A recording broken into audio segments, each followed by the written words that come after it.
Ecclesiastes, chapter 1. The Quester. These are the words of the Quester, David's son and king in Jerusalem. Smoke, nothing but smoke. That's what the Quester says. There's nothing to anything. It's all smoke. What's there to show for a lifetime of work, a lifetime of working your fingers to the bone? One generation goes its way, the next one arrives, but nothing changes. It's business as usual for old planet Earth. The sun comes up and the sun goes down, then does it again and again, the same old round. The wind blows south, the wind blows north, around and around and around it blows, blowing this way then that, the whirling, erratic wind. All the rivers flow into the sea, but the sea never fills up. The rivers keep flowing to the same old place and then start all over and do it again. Everything's boring, utterly boring. No one can find any meaning in it. Boring to the eye, boring to the ear. What was will be again. What happened will happen again. There's nothing new on this earth. Year after year, it's the same old thing. Does someone call out, "Hey, this is new"? Don't get excited. It's the same old story. Nobody remembers what happened yesterday. And the things that will happen tomorrow? Nobody will remember them either. Don't count on being remembered. I've seen it all. Call me the Quester. I've been king over Israel and Jerusalem. I looked most carefully into everything, searched out all that is done on this earth. And let me tell you, there's not much to write home about. God hasn't made it easy for us. I've seen it all and it's nothing but smoke. Smoke and spitting into the wind. Life's a corkscrew that can't be straightened, a minus that won't add up. I said to myself, I know more and I'm wiser than anyone before me in Jerusalem. I've stockpiled wisdom and knowledge. What I finally concluded is that so-called wisdom and knowledge are mindless and witless. Nothing but spinning into the wind. Much learning earns you much trouble. The more you know, the more you hurt. Chapter 2. I said to myself, let's go for it. Experiment with pleasure. Have a good time. But there was nothing to it. Nothing but smoke. What do I think of the fun-filled life? Insane. Inane. My verdict on the pursuit of happiness? Who needs it? With the help of a bottle of wine and all the wisdom I could muster, I tried my level best to penetrate the absurdity of life. I wanted to get a handle on anything useful we mortals might do during the years we spend on this earth. I never said no to myself. Oh, I did great things, built houses, planted vineyards, designed gardens and parks, and planted a variety of fruit trees in them, made pools of water to irrigate the groves of trees. I bought slaves, male and female, who had children, giving me even more slaves. Then I acquired large herds and flocks, larger than any before me in Jerusalem. I piled up silver and gold, loot from kings and kingdoms. I gathered a chorus of singers to entertain me with song, and, most exquisite of all my pleasures, voluptuous maidens for my bed. Oh, how I prospered. I left all my predecessors in Jerusalem far behind, left them behind in the dust. What's more, I kept a clear head through it all. Everything I wanted, I took. I never said no to myself. I gave in to every impulse, held nothing back. I sucked the marrow of pleasure out of every task, my reward to myself for a hard day's work. I hate life. Then, I took a good look at everything I'd done, looked at all the sweat and hard work. But when I looked, I saw nothing but smoke, smoke and spitting into the wind. There was nothing to any of it, nothing. And then I took a hard look at what's smart and what's stupid. What's left to do after you've been king? That's a hard act to follow. You just do what you can, and that's it. But I did see that it's better to be smart than stupid, just as light is better than darkness. Even so, though the smart ones see where they're going and the stupid ones grope in the dark, they're all the same in the end. One fate for all, and that's it. When I realized that my fate's the same as the fool's, I had to ask myself, so why bother being wise? It's all smoke, nothing but smoke. The smart and the stupid both disappear out of sight. In a day or two, they're both forgotten. Yes, both the smart and the stupid die. And that's it. I hate life. As far as I can see, what happens on earth is a bad business. It's smoke and spitting into the wind. And I hated everything I'd accomplished and accumulated on this earth. I can't take it with me. No, I have to leave it to whoever comes after me, whether they're worthy or worthless. And who's to tell? They'll take over the earthly results of my intense thinking and hard work. Smoke. That's when I called it quits. Gave up on anything that could be hoped for on this earth. What's the point of working your fingers to the bone if you hand over what you worked for to someone who never lifted a finger for it? Smoke. That's what it is. A bad business from start to finish. So what do you get from a life of hard labor? Pain and grief from dawn to dusk. Never a decent night's rest. Nothing but smoke. The best you can do with your life is have a good time and get by the best you can. That's the way I see it. That's it. Divine fate. Whether we feast or fast, it's up to God. God may give wisdom and knowledge and joy to his favorites, but sinners are assigned a life of hard labor and end up turning their wages over to God's favorites. Nothing but smoke and spitting into the wind. Chapter 3. There's a right time for everything.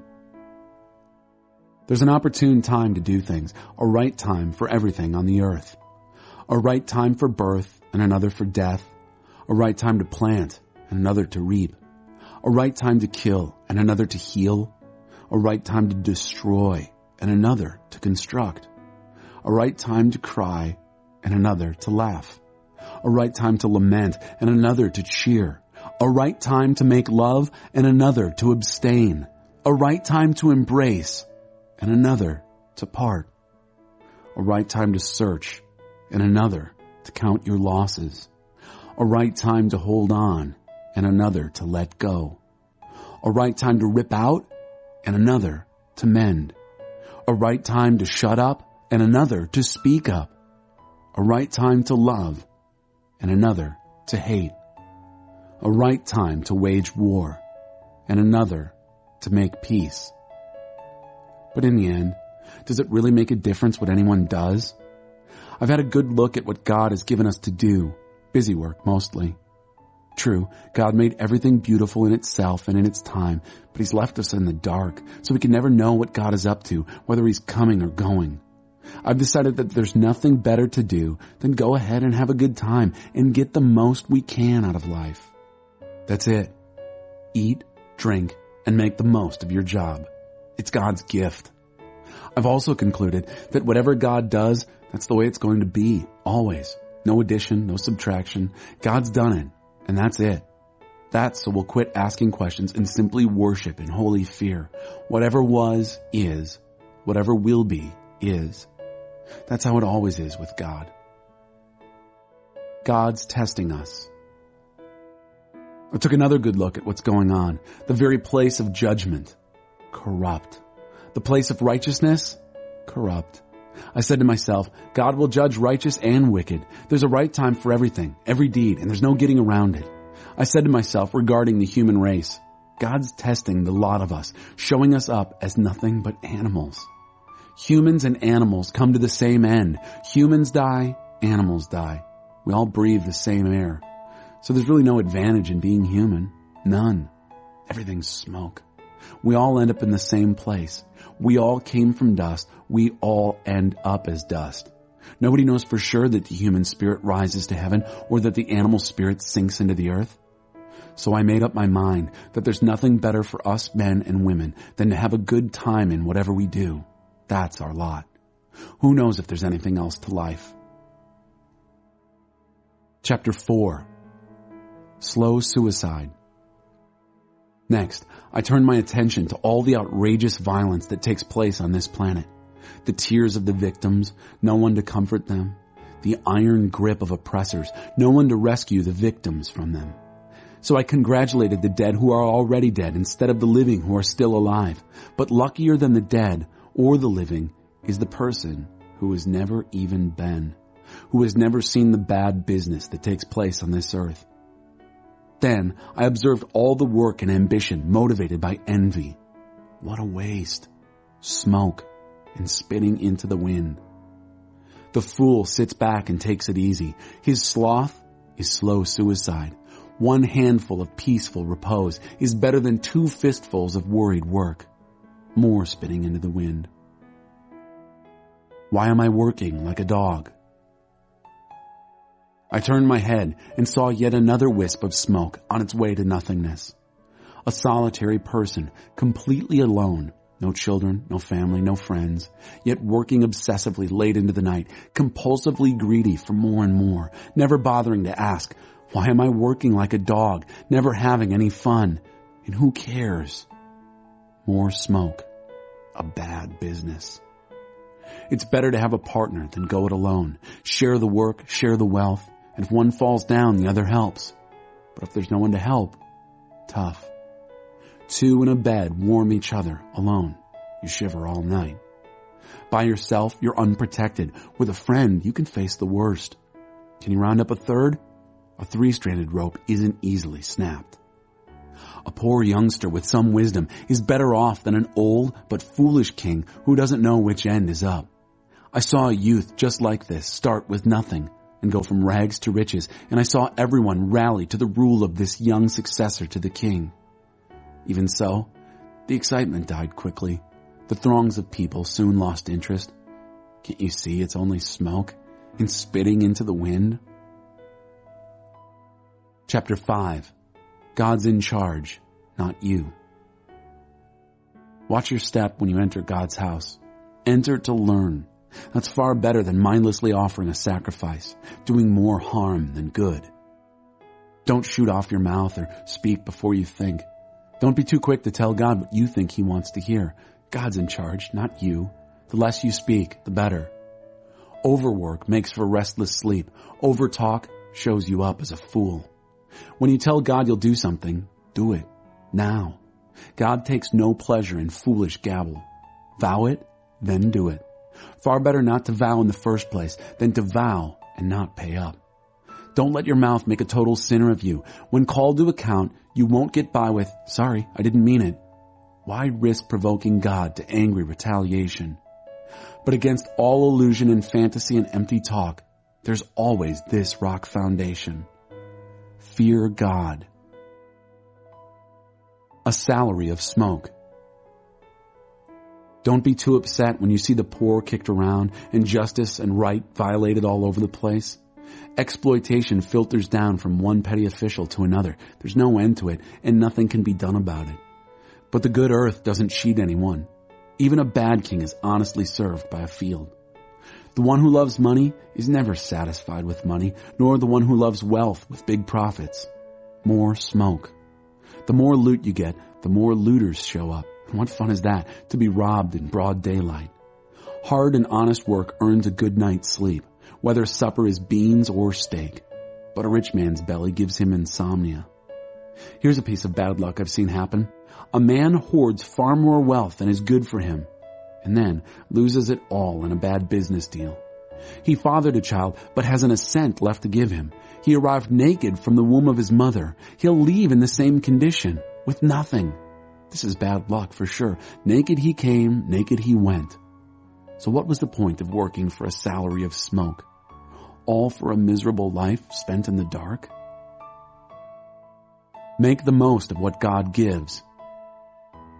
After looking at the way things are on this earth, here's what I've decided is the best way to live. Take care of yourself, have a good time, and make the most of whatever job you have for as long as God gives you life. And that's about it. That's the human lot.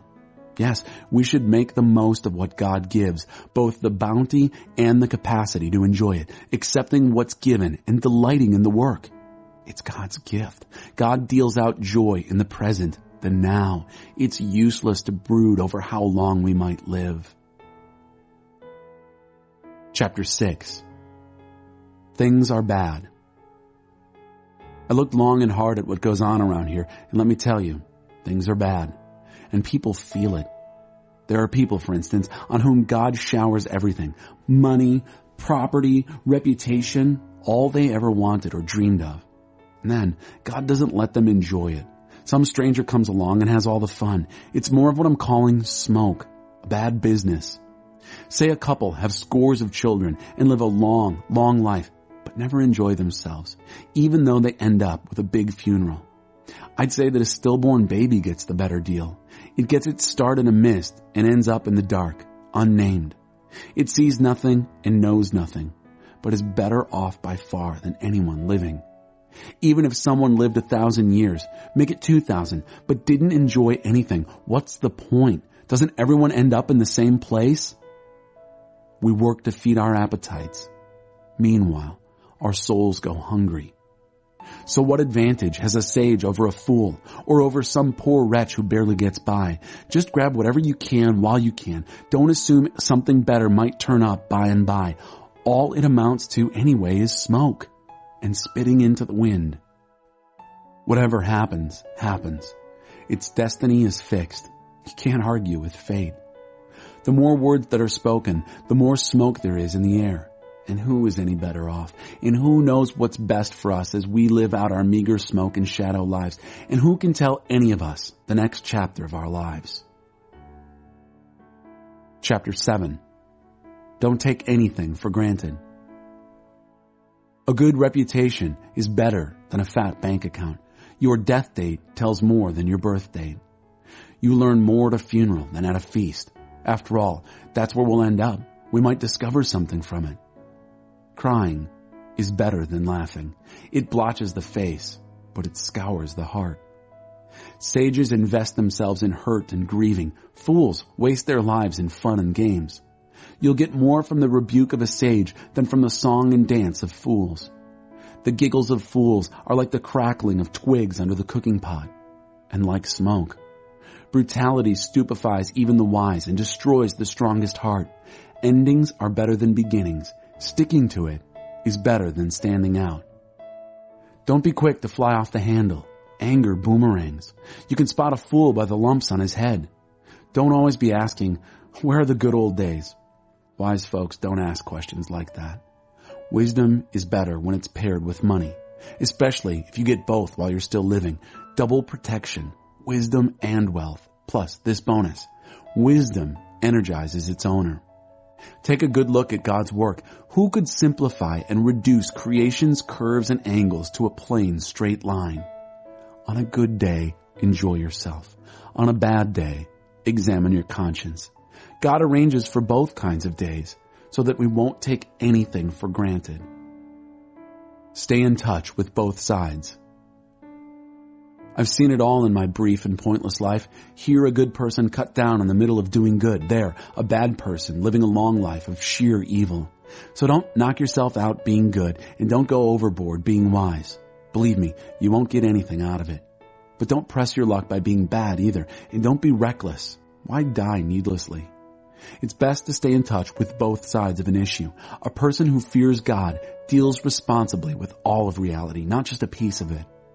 Wisdom puts more strength in one wise person than 10 strong men give to a city. There's not one totally good person on earth, not one who is truly pure and sinless. Don't eavesdrop on the conversation of others. What if the gossip's about you and you'd rather not hear it? You've done that a few times, haven't you? Said things behind someone's back you wouldn't say to his face. How to interpret the meaning of life. I tested everything in my search for wisdom. I set out to be wise, but it was beyond me, far beyond me, and deep. Oh, so deep. Does anyone ever find it? I concentrated with all my might, studying and exploring and seeking wisdom, the meaning of life. I also wanted to identify evil and stupidity, foolishness and craziness. One discovery? A woman can be a bitter pill to swallow, full of seductive scheming and grasping. The lucky escape her. The undiscerning get caught. At least this is my experience, what I, the quester, have pieced together as I've tried to make sense of life. But the wisdom I've looked for, I haven't found. I didn't find one man or woman in 1,000 worth my while. Yet I did spot one ray of light in this murk. God made men and women true and upright. We're the ones who've made a mess of things. Chapter 8. There's nothing better than being wise, knowing how to interpret the meaning of life. Wisdom puts light in the eyes and gives gentleness to words and manners. No one can control the wind. Do what your king commands. You gave a sacred oath of obedience. Don't worryingly second-guess your orders or try to back out when the task is unpleasant. You're serving his pleasure, not yours. The king has the last word. Who dares say to him, "What are you doing?" Carrying out orders won't hurt you a bit. The wise person obeys promptly and accurately. Yes, there's a right time and way for everything, even though, unfortunately, we miss it for the most part. It's true that no one knows what's going to happen, or when. Who's around to tell us? No one can control the wind or lock it in a box. No one has any say-so regarding the day of death. No one can stop a battle in its tracks. No one who does evil can be saved by evil. All this I observed as I tried my best to understand all that's going on in this world.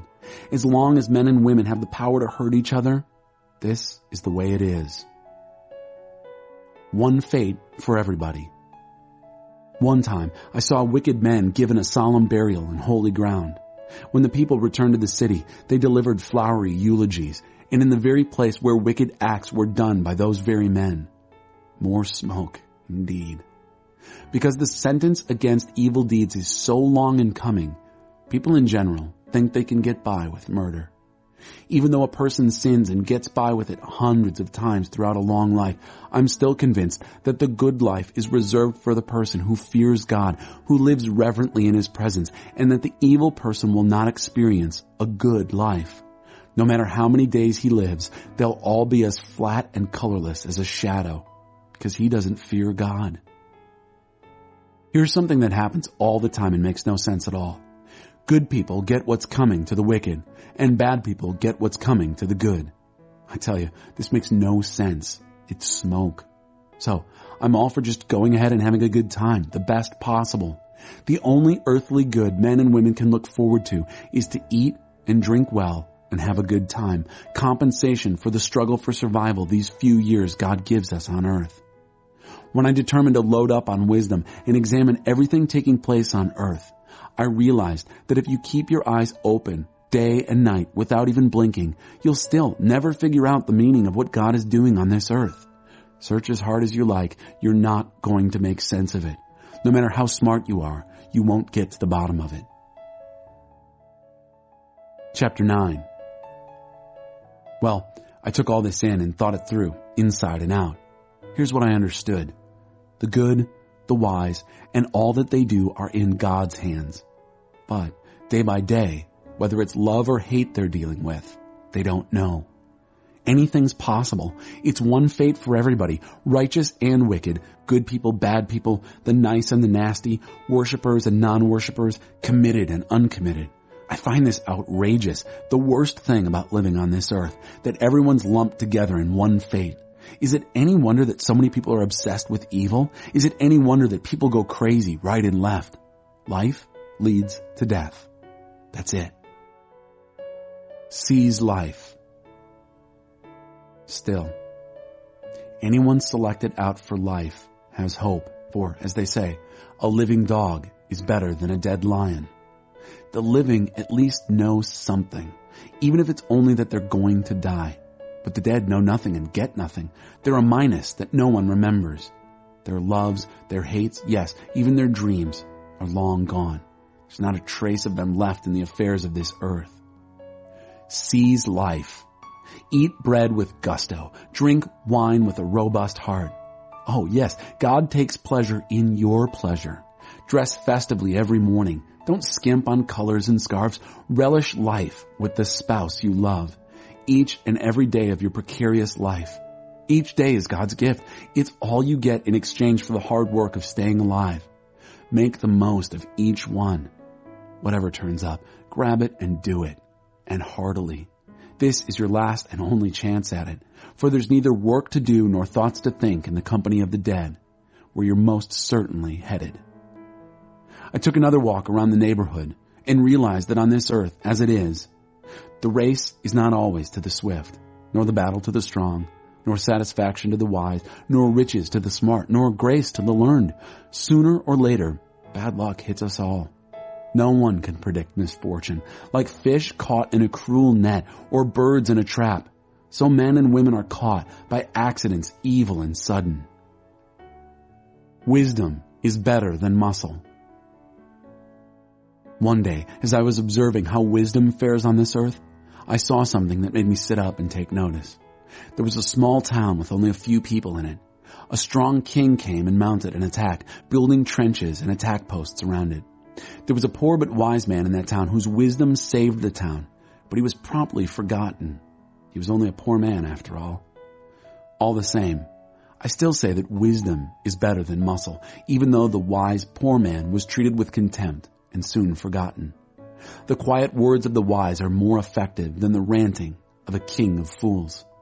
Wisdom is better than warheads, but one hothead can ruin the good earth. Chapter 10. Dead flies and perfume make it stink, and a little foolishness decomposes much wisdom. Wise thinking leads to right living. Stupid thinking leads to wrong living. Fools on the road have no sense of direction. The way they walk tells the story. There goes the fool again. If a ruler loses his temper against you, don't panic. A calm disposition quiets intemperate rage. Here's a piece of bad business I've seen on this earth, an error that can be blamed on whoever is in charge. Immaturity is given a place of prominence, while maturity is made to take a back seat. I've seen unproven upstarts riding in style, while experienced veterans are put out to pasture. Caution. The trap you set might catch you. Warning. Your accomplice in crime might double-cross you. Safety first. Quarrying stones is dangerous. Be alert. Felling trees is hazardous. Remember, the duller the axe, the harder the work. Use your head. The more brains, the less muscle. If the snake bites before it's been charmed, what's the point in then sending for the charmer? The words of a wise person are gracious. The talk of a fool self-destructs. He starts out talking nonsense and ends up spouting insanity and evil. Fools talk way too much, chattering stuff they know nothing about.